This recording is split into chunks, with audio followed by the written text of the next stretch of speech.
happy. Yes, with hope that yes, things can be better, governance can get better. Dr. Shamaye, beyond salary payments and gratuity or pension payment that you're talking about, many people, let me talk like a Nigerian now. It's at the center of everything. Let me just don't forget that.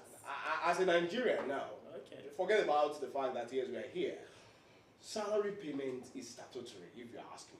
That's true. And it's been paid from the Commonwealth. And so it should not be something that we campaign with or we talk about. Well, the truth but the is, question I'm asking when you come from a background, beyond the salary and pension, what other thing, you said Ondo State is different. What other thing is Ondo State doing that makes it different in terms of the welfareism of the people? Well, a lot.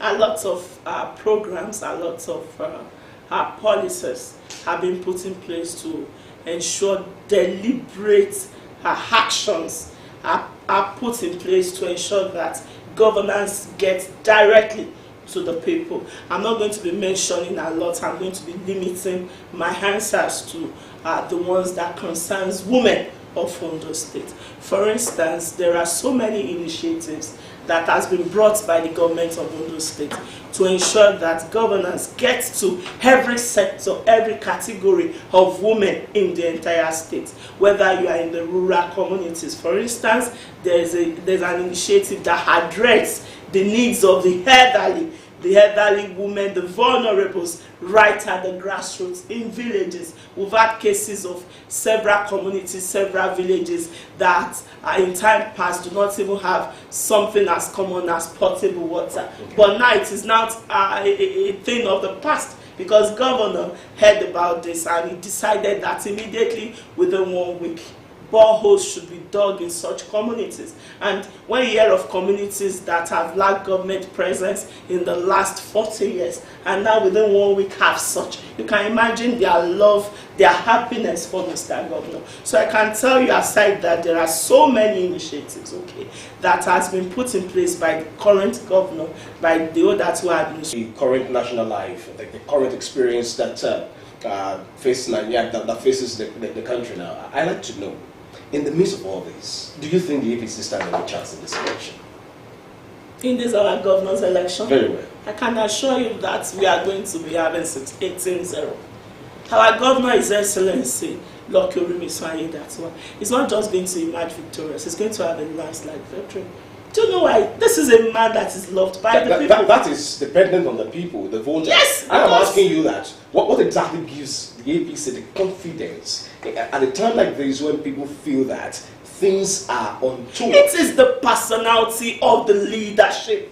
It's not about the party, it is about the candidate of the party. And I can tell you that in the election that we have, it's not about the party, it's about him. The people can see his ingenuity, they can see his genuineness, they can see that this is someone that listens, this is someone that is accessible, this is someone that is transparent.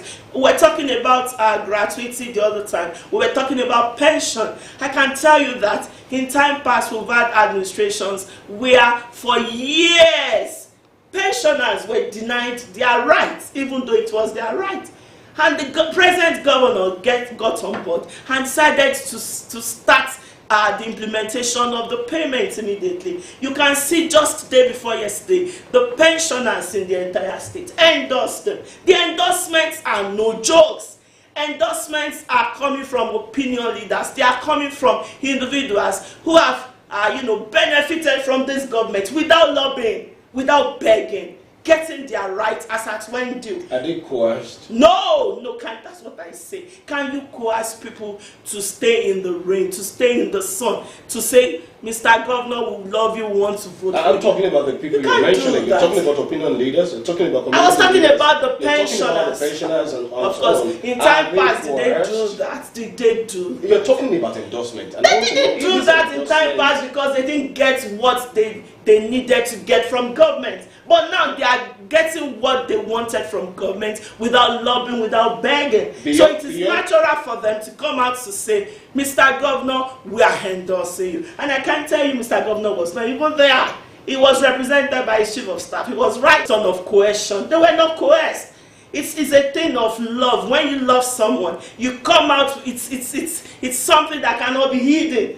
Love cannot be hidden. It cannot be bought. So I can tell you that the governor is loved and is well accepted. Your point is well made. You talked about the love that you claim that people from those states, especially what everyone can feel, even you. That's what you have said. That's what everybody can see across the state. So that you are everywhere. I'm basing my question on what you have said. You've said that the people love the governor, especially the women, and I'd like to know what is the essence of the love. What exactly will be the end point of the love? All along, what women get in cabinets will be your special advice on women, commissioner for women, and all of that. Some people are agitated. Assistants, we have so many senior special assistants. We have so many government appointees, chairman of local government, LCDA vice chairman, who are women. Okay, so it's not just about the agenda, and this is what we have been clamoring for, to ensure inclusive governor who has the will to ensure that our women are included in governance. How well do you know Lucky Aiyedatiwa? Oh, wonderful question. I know him well. Okay, I asked that question, and then I wasn't expecting that you say you don't know him well. But the real question I was bringing up is to know, are you sure that he's not... Which in time past, they have been adjudged as a position that is the exclusive right of women. But now we have women taking several positions. So we have that belief that by the time you win the election, okay, all of this and more will continue. Well, we've been monitored by many people online on social media platforms, and then I have a message here that I'd like to read to you. This person had for Woso and Bimo under Aiyedatiwa, what do we have? I think the question is directly to you. So. Well, thank you. We have a lot of programs, okay, that come up. Like I said, when I was appointed, okay, we started the Osrc Women Initiative, and and of course, like I mentioned, people in the grassroots who've identified some of their needs and were able to take care of them. Of course, market women are not also left out. Okay, women doing business, what they need is just financial assistance so that as much as possible they can prosper in their business. Of course, there are a lot of programs, okay, that have been initiated by this government in terms of grants, in terms of resources that they have access to. And apart from that, there are so many initiatives. All they need to do is to Google some of these things, and they have direct access to it. Unlike time past where they just pick just one program, and that's just the focus of the administration. No, what the Osrc administration is doing, like we say, Osrc. The Osrc mantra is not just a mantra it's not just a slogan where you talk about Osrc. It's about governance being for all, with exception to no one. It's for everybody, and that's what this government is doing, addressing the need of everybody simultaneously at the same time. Well, women participation in politics is the lead issue in this conversation, and let me not leave there yet. Although we're still talking, the incumbent Lucky Aiyedatiwa has gone to many places, campaigning, I have that in the news, and he's made a lot of promises. You, as the special advisor to the governor on women affairs, have also gone to many places, making a lot of promises and giving assurances. Will these not be ropes of sound eventually, if the people... Do you know why? Because I know it's a question of if. People had voted already. We are just waiting for the... How do you mean people have voted already? They voted! Are you telling us something that... It's a concluded election. See? How is it concluded? When you can see it. It's visible. See, we can see it. No, I think happens in the physical without it being taken care of in the spirit. That are divided. Let's say, for instance, in Oluji, Okengbo, okay, it encompasses two different communities. What we did in South local government was to go to Okengbo and also go to Oluji. So like I said, on getting to those communities, and after interacting with them, they tell us there are certain needs, okay, that they want from government. And when we realize these are things that could be done in the immediate, we notified the governor, who approved immediately. That's why I said we have a governor who has the will, who has the heart, who is deliberate about execution and implementation. Release of funds? Not release, but immediate execution. Immediate execution. We've had cases, like I mentioned, that of people who need computers sets, and so many other situations, okay, that were addressed in the immediate. So it's not about promissory notes. It's not about this is what we'll do. It is something we are doing in the immediate. What is the health status of the All Progressives Congress APC? Many people believe your party is G3. G3, how? It took the intervention of the governors of the Southwest under the platform of your party, the APC, led by Raide Sanwo-Olu, to come and convince some aspirants who were still. Do you know that what for the exactly first time? That say Please, let me remind you of something. Perhaps we are forgetting how lucky we are in Ondo State. Perhaps we are forgetting how blessed we are in the state. Do you know that for the first time in recent time, let me not say maybe in time past, so that somebody will not question it, but for the first time in recent time, this is the time we have a government. Inauguration of the National Campaign Council of your party. How is it late? How is it late? Wait, see, is there a time frame for it before? So what exactly do you mean by late? What will the National Campaign Council do in 16 days? Honestly, election is for the state to solidarize. So the time frame for their coming does not determine anything. The people decide who they are voting for. And like I said, you just mentioned some of us had gone round the state before now, talking to our women. Do you know why we went round? We realized that in time past, our women are tired. Our women are tired of participation in governance because the assumption government, they invite just 2-3 people to come and represent a whole community in the headquarters. But has to go to the grassroots, talk to everyone, that government is for everybody. That's why you see that everyone wants to be part of this government. All our women, everyone is coming out to say, we are part of this administration. And that is why you see even the gladiators coming out to identify with the governor, to say, Your Excellency, we are with you. That's to show you that this governor is loved, this government is for everybody. So what do we need outside forces for? So the time that they come in does not matter. They have only come at the right time. I will even say that their coming is just an icing on the cake. To say that we didn't leave you, we are part of you, to identify with you. And you can see when they came in, what did you see? Opposition became scattered. They started saying, hey, APC has won, no. APC. Do you know what I tell them? Eddie Campo, Oremi Gabo, Urole Yago, Ironude, Ayedatiwa. Let me finish my song. The states, the party, the government, the people are already in tune with the administration of His Excellency, and the good governance will continue. So High Park cannot be left out. Okay? So for somebody, distractions, when you say the party did not reply, you see everything you replied to. When you know somebody, like the Yorubas I'm coming, I don't even know the interpretation. When somebody is moving in circle, what will happen to the person? The person will fall down. So you need someone to go and push him. No, so the party does not have time for distractions. It's not everybody that throws stones at you, that you wait to reply. So that the party does not reply anybody saying that INEC, they don't have confidence in INEC. What do you mean by you don't have confidence in INEC?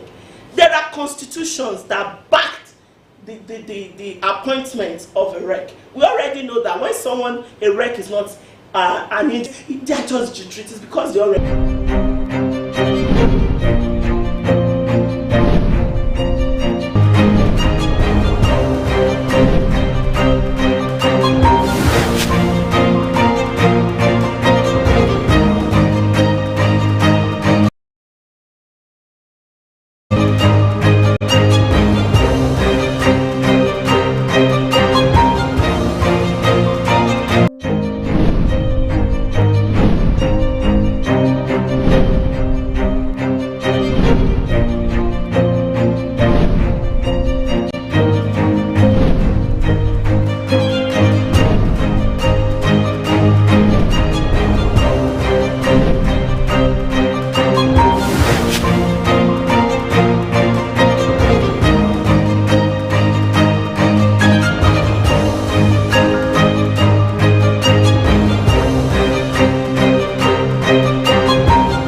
Welcome back, everyone. Of course, it's still State of the State on this channel, and we've been discussing the forthcoming governorship election in Ondo State, especially looking at the angle of women participation, and we're also delving into some other issues in the political arena. I've been having the conversation with the special advisor to Governor Lucky Aiyeda, talking about the allegations and counter-allegations of geometry between the APC, the SDP, the PDP, and the other parties. Where exactly is geometry? But since you are of the APC, let's talk about the alleged geometry in the APC. The Opposition People's Democratic Party, PDP, accuses the APC that it's geometry. That's why it's not approving venues of campaigns for the PDP. Decided. All the state people are there, so they know that the governor who identifies with them, honestly, who is their candidate? Well, to predict people, okay? To predict people, you look at histories. To predict the future, you study the past. Let's not even go there. Who is their candidate? Who is the PDP's candidate? What's his history? Where is he coming from? Okay? So when you look at that vis-a-vis the current administration led by the governor, when you look at his personality and you look at his history, you can't but agree that we have the best man for the job. He who the cap fits should continue to wear it. That's the song by Ondo State. The people of Ondo State will be finding out on November 16th to decide that, and whatever the of the moment. Okay. Is it safe to say that the federal government is serious with cutting cost of governance and being sensitive to the plight of the people if you consider how large the current cabinet is? What exactly do you mean by large? We have 47 ministers in a nation where we have over 200 million people. So what exactly do you mean by large? For every ministers we have designations. We have ministries that has been assigned to them. So what exactly do you mean by that? Aren't you concerned about the performance of this is your question. Seven ministers? Aren't you concerned about their performance? That also necessitated the cabinet. What exactly? When we are clamoring, when we keep saying that there are areas that have been left, we are a million. We are hundreds of millions. We are a nation with large population. We need, what is the criteria for before you can come out to say that has this person performed? There are things beyond sentiment. Okay, we are learned people, we are trained, we've gone through educations. We shouldn't begin to think like other people think. Okay, we have to be, as much as possible, be objective. So what is the criteria for saying that someone underperformed? You can't decide that except for the person who gives them the assignment. So you don't expect me. So do you agree with the verdict of the president that those he had to relieve of their appointment did not perform well? I agree with him absolutely. Why shouldn't I agree with him? Because you are of his party? No, because as an administrator, someone who was a lecturer at the Federal University, I understand our fosters community development. So of course I will continue to appeal and advocate for more women inclusion in governance. This seems to be the very first time that the governor, because you brought us back to Moses, so let me just join you here. Because that's our focus. Let me join you Those here. states are Jerusalem. If indeed this is the first time the governor is traversing the length and breadth of the communities in the state because an election is near, does it not also put a question on the sincerity and ingenuity of administrators, past and present, to the plight of the people, their disposition to the plight of the people? Is it just when elections are near that those we elect or that want to lead us will come to our doorsteps, and after that we also do not see them again? Well, it is on record that our governor is traversing the entire state twice within this year. So it's not just limited to him. Community heads, religion leaders, even what's it called? Market women are not left behind. Artisans are not left behind. It's going from communities to communities. Even LCDAs that were neglected in time past. The usual thing they do in time past, like I said, is that government is for privileged few, where they address only the headquarters, where the governor will go to only the headquarters. Our governor is not doing that. What he's doing is to identify several communities that were judged not to be important. The governor is not doing that. He's going to all these communities. He's going down to the grassroots, to the trenches, to places where ordinarily people will assume the governor should not go. First, bottom top. That's right. And so, I'm asking you, isn't it just the election that took out the governor? How about if there is no election? Will you have gone out to see all of those? Of course, definitely. Like I said, this is the second time we will be going around the local government. The first time during the primaries, the second time now. Okay, now okay. You know what? Let me give you instances. Okay, now the governor sent me. I didn't send myself. When I went around throughout the local government, I did not go alone. I went with eminent personalities, female appointees of this government, and we went around the entire state, talking to people, reaching out to grassroots needs that need to be addressed. Do you know at that point I didn't go alone? The governor also sent his aides on community engagement.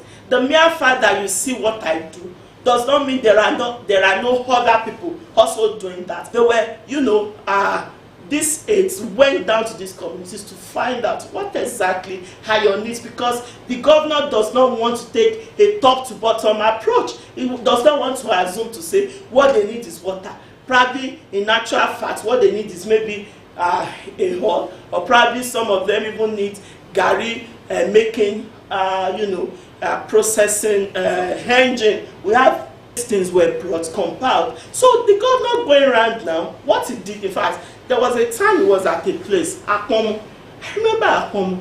I was there, I was a witness there. Akpomu is Ward 1 in Akure South. When the governor got there and he was addressing them, the people were telling him, sir, your people came, your essay on community engagement came, and we wrote our needs. Another essay came, we wrote our needs. The governor said he's aware, and that he has made effort, and immediately told them, he called somebody to inform them on where, right on the spot. We're all witnesses to some of these things. So I can assure you that the governor going around is not just for election purposes. It is also to assure them that the people that had come earlier are from him. Yesterday was in Okegbo. I was not even around in Okegbo yesterday. I was in Abuja. I just got in today. And the governor mentioned it to them. When our women came here, you said you needed water. Now you have water. Under 1 month, the people shouted, no, it's not 1 month, though, it's 1 week. God, they said, oh, sorry, I forgot, it's 1 week. Right there. It's on live video. We can all watch some of these things. So that's to tell you that he going around is to also assure them that the people, what will be your call on the people, especially to maintain the peace and orderliness before, during, and after this election? Because you agree with him that women play vital roles in